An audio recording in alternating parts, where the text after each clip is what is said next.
Hello दोस्तों, आप लोग कैसे हो? मैं ठीक हूँ और आशा करती हूँ आप लोग भी सब अच्छे होंगे।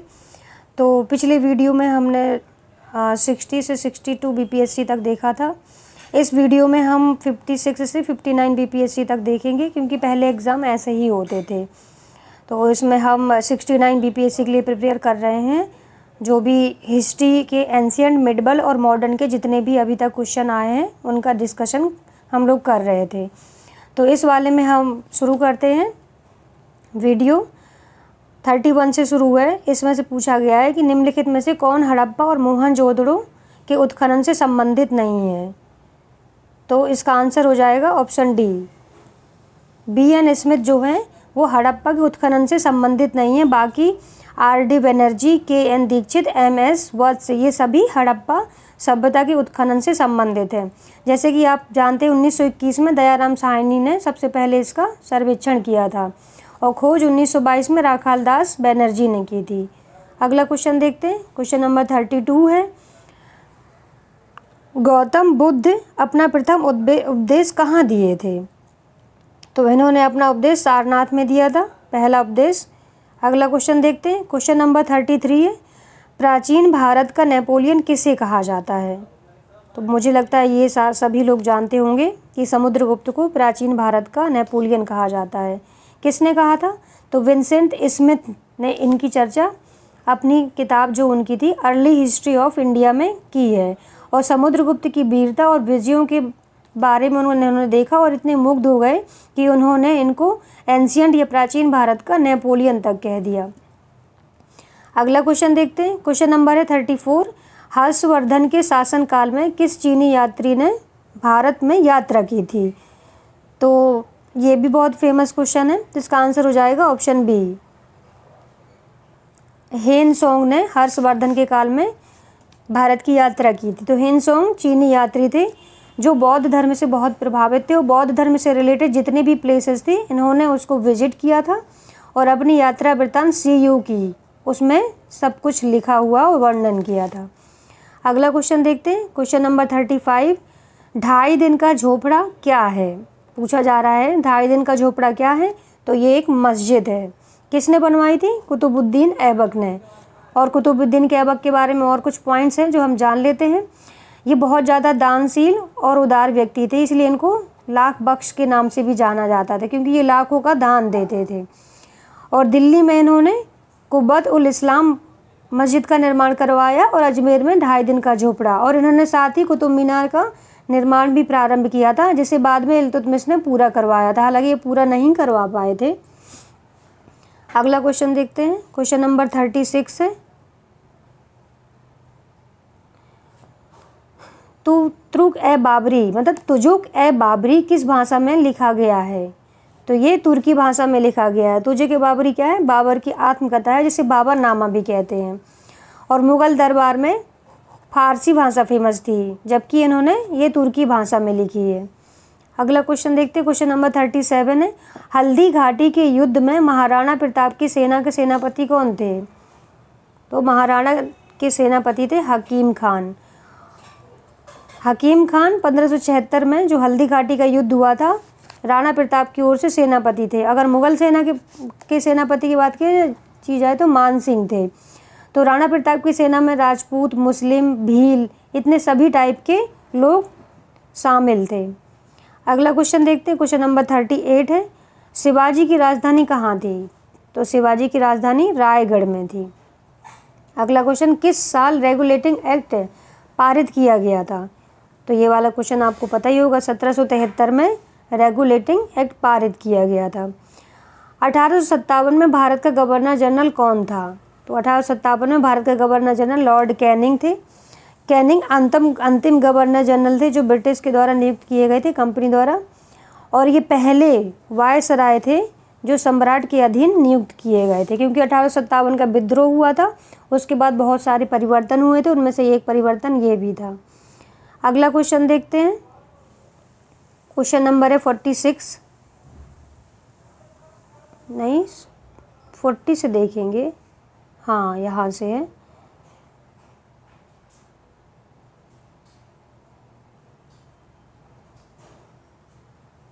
हाँ 40 है। 1857 वाला देख लिया। 41 देखते हैं। 41 है, किस घटना के बाद महात्मा गांधी ने असहयोग आंदोलन को अपनी हिमालय जैसी भूल बताई? तो ये भी बहुत फेमस है, चौरी चौरा घटना। चौरी चौरा घटना कब हुई थी? उत्तर प्रदेश के गोरखपुर में 1922 में ये हुई थी।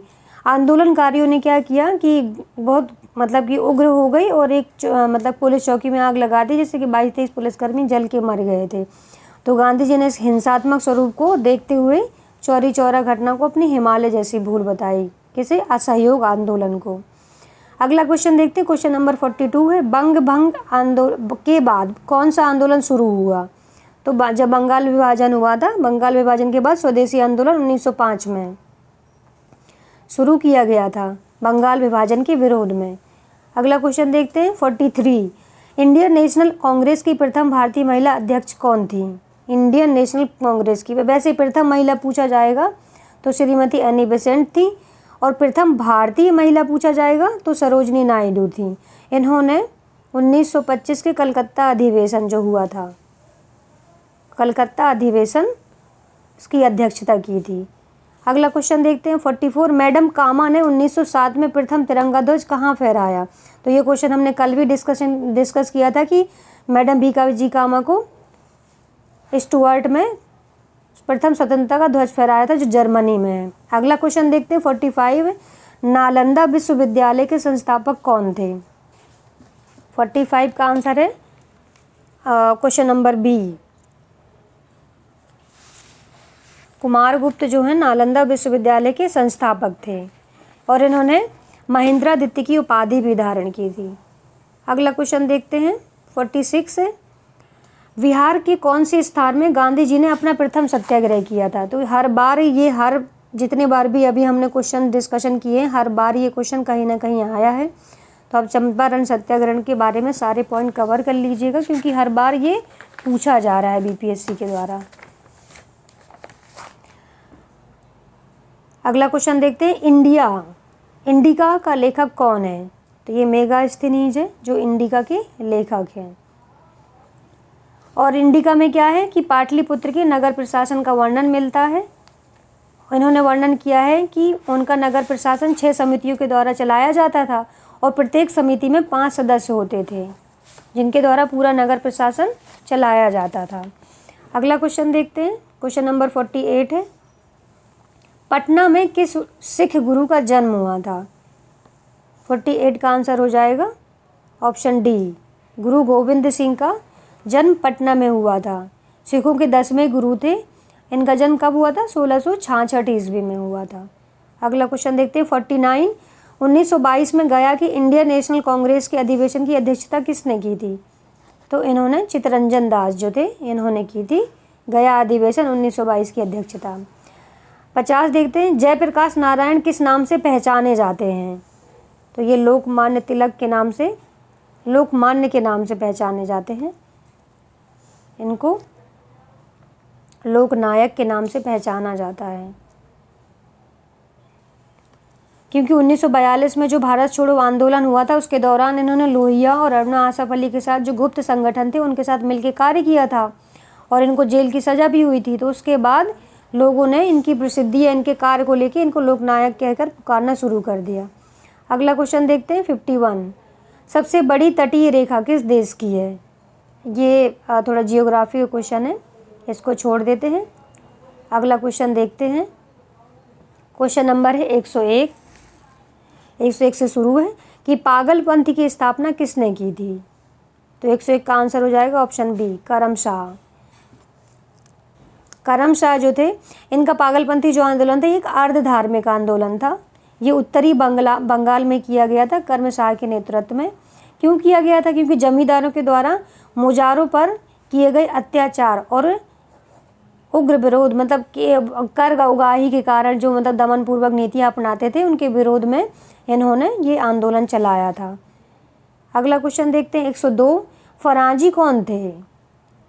फराजी जो थे ये हाजी शरीयतुल्लाह के अनुयायी थे। हाजी शरीयतुल्लाह जो फरीदपुर के थे, और हाजी शरीयतुल्लाह द्वारा चलाए गए संप्रदाय के अनुयायी में ये जो दादू मियाँ अंग्रेज़ों को बाहर निकालना चाहते थे, बाद में ये हाजी शरीयतुल्लाह के पुत्र थे जिन्होंने नेतृत्व किया था।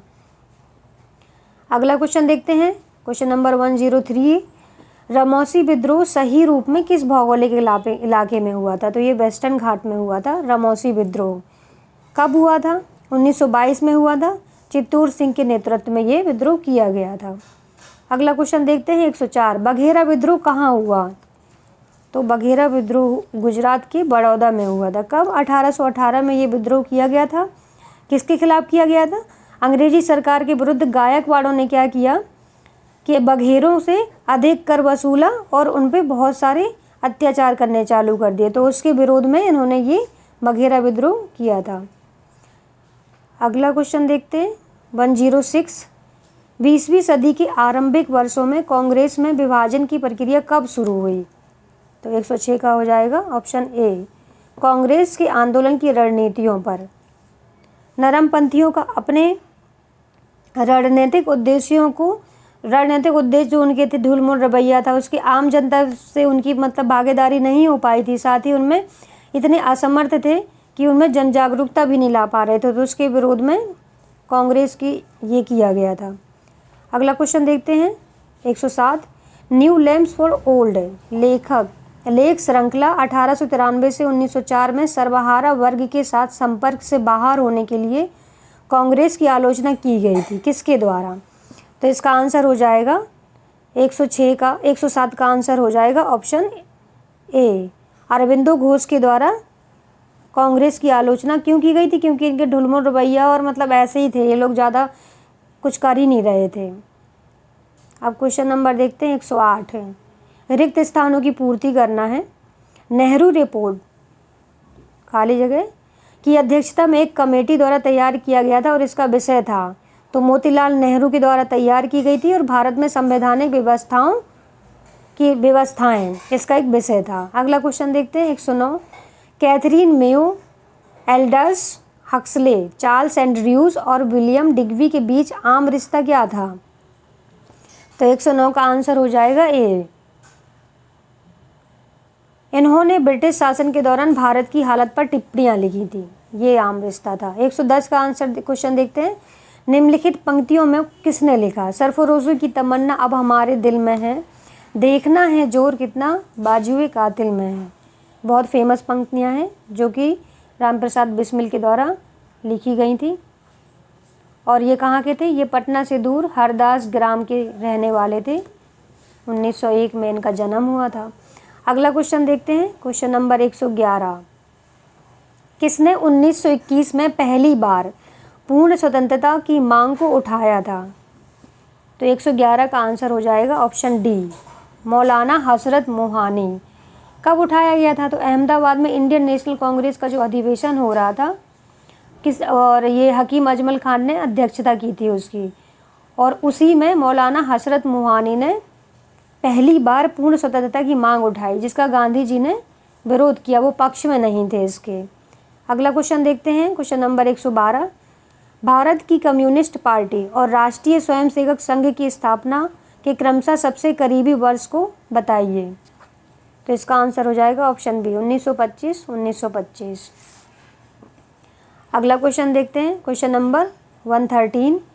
स्वामी सहजानंद सरस्वती ने भूमि और जलमार्ग के राष्ट्रीयकरण की मांग के साथ अखिल भारतीय संयुक्त किसान सभा का गठन किया।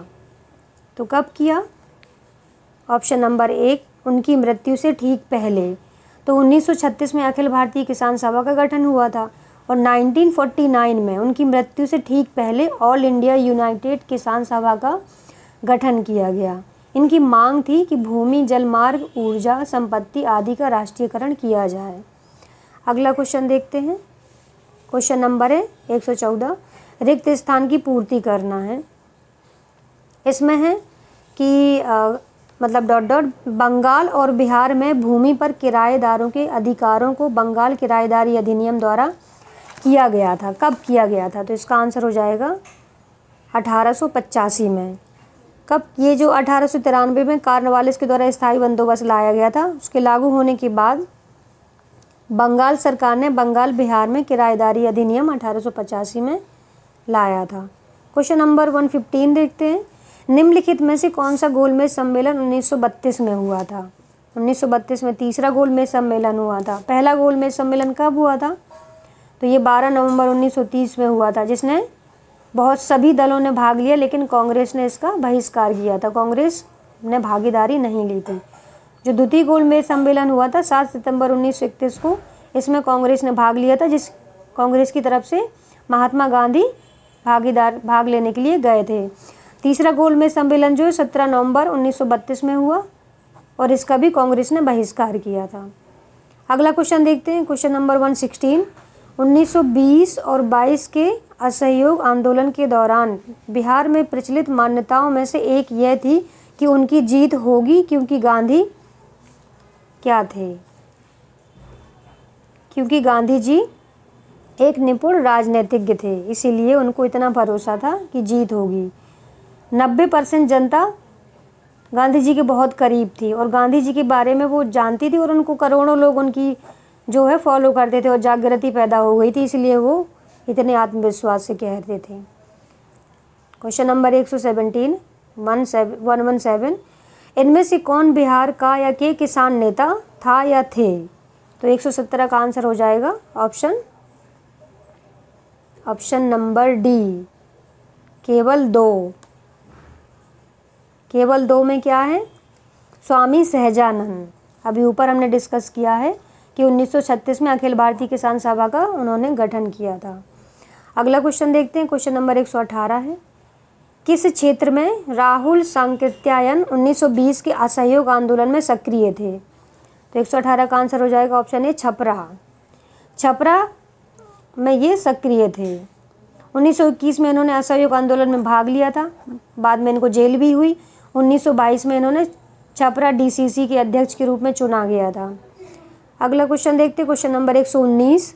निम्नलिखित में से कौन सा कथन सही है? 1857 में दरभंगा, डुमराव और हटवा के महाराजाओं और उनके साथी जमींदारों ने आम आदमी तथा पैसे से अंग्रेजों की मदद की। तो 119 का आंसर ए हो जाएगा। ए ही सही है, ए सही है। अगला क्वेश्चन देखते हैं, 120। किसने दुखी आत्मा, दुखी हृदय जैसे छापा नामों के तहत लिखकर चंपारण के किसानों की दुर्दशा पर प्रकाश डाला था? 120 का आंसर हो जाएगा ऑप्शन ए, पीर मोहम्मद मुनीस ने दुखी आत्मा, दुखी हृदय जैसे छापा नामों के तहत लिखकर चंपारण के किसानों की दुर्दशा पर प्रकाश डाला था। इसके साथ ही आज का हम डिस्कशन समाप्त करते। बहुत जल्दी हिस्ट्री ख़त्म हो जाएगा, तो मैं साइंस का घटना चक्र सॉल्व करेंगे। और हाँ, कुछ भी क्वेश्चन में या डिस्कशन में प्रॉब्लम हो या कुछ भी मतलब कमियां हों तो प्लीज़ मुझे कमेंट में बताएं, क्योंकि बिना फीडबैक के इम्प्रूवमेंट नहीं किया जा सकता है। क्योंकि वीडियो क्लासेस में क्या है कि आप लाइव क्लासेस चलती है तो तुरंत ही पता चल जाता है, ऑडियो क्लासेस में ये सारी चीज़ें पता नहीं चलती हैं। तो आप जितना सा हो सके, जितने ज़्यादा उतना ही कमेंट कीजिए। और थैंक यू फॉर वॉचिंग।